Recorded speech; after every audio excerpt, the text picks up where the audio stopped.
Hi, my name is Bill Masuku. I'm the author of Razorman, Captain South Africa, and most recently, my novel Misfortunism. The comic book industry in Zimbabwe versus South Africa is such a stark comparison between young and budding. In Zimbabwe, there's only a few comic books out, a couple of people who are self-creating their titles, and we pretty much do everything, write, draw, so on and so forth. And one, it's quite taxing, and two, it's very hard to collaborate with people who are working on their own ideas.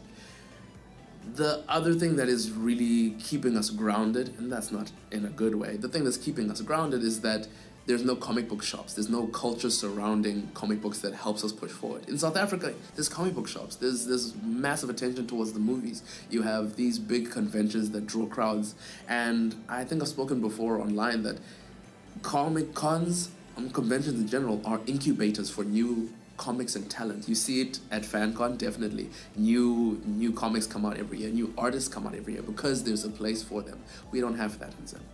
The way in Zimbabwe that we can jump forward, move forward, strive forward is that support for conventions through companies doing sponsorship and investment and in collaboration more so than anything. Not just between creators and individuals, but between brand. And that synergy will become the thing that takes Zimbabwe forward in terms of comic books. The influence of a more multicultural superhero scene in the world means that there's more diverse voices within the comic books themselves. You see more black characters, more trans characters, LGBT, all the letters. And the way that this is important is that people who don't see themselves in mainstream media can see themselves in at least comic books, because those go on to become famous. Lucky draw.